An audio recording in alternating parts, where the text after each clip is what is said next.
شنو في نظركم غادي نوجد باللبن؟ لا ماشي باش ندوز به السكسو، اجي تشوفوا معايا شنو غادي نوجد به. غادي نعدل به الجبن اقتصادي وخفيف على الجيب وعلى المعده. اول حاجه كنوضعو في كونجيلاتور ليله كامله، يعني حتى كيتجمد مزيان. من بعد ما دازت 24 ساعه اولا اكثر غادي نجبد دابا الجبن ديالي، غادي يكون تكونجيلا مزيان قصاح يعني جمد. غادي ناخذ الصفاي وشي غرف باش يهود داك الماء ديالو. من احسن يكون شي غرف يعني قصير، هذا طويل ما تساليش في الثلاجه. انا من بعد غادي نبدلو هنايا. كيف ما كتشوفوا غادي نفتح اللبن اي ماركه بغيتو وغادي نوضعوه في هذا الصفاي هذا بهذه الطريقه هذه. غادي نحاول نفتحو مزيان كيف ما شفتوا.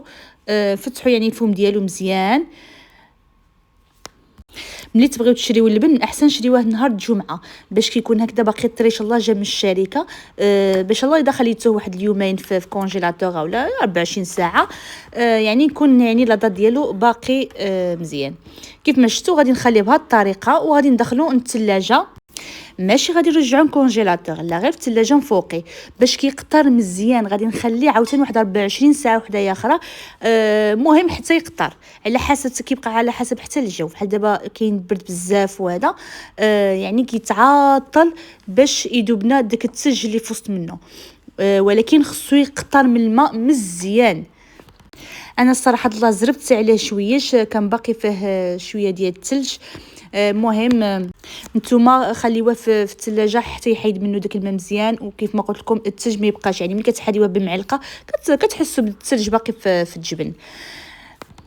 صافي وداك الماء كترميوه وكتاخذوا داك الشيء اللي باقي في داك الكرتونه، يعني كتجبدوه كامل وكتخليوه تما في داك الصفايه كيف ما قلت لكم. وكتخلطوا باي حاجه بغيتو، يعني اي نكهه بغيتو تنسموا بها داك الجبن. انا كنضيف غير الملح، كاين اللي كيبغي يضيف الزعتر اولا توم بودره اللي بغيتو. انا بنتي كيعجبها كنخلي فيه غير الملح.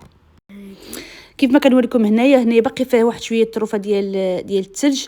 انا زربت عليه الصراحه. نورمالمون كان خصني باقي نخليه حتى ما يبقاش فيه الثلج نهائيا وكيجي عرفتي مجموع. انا غادي نوريكم واحد الفيديو هنايا كيفاش كيجيني. كيجي غزال يعني عاقد، كيجي معقد. هنا كان باقي خفيف كيف ما قلت لكم حيت باقي فيه شويه ديال الثلج. كنوضعوا في الزلافه اولا نتوما غادي توضعوه في شي بواطه ديال الزاج، من احسن تكون ديال الزاج وتكون كتغطى.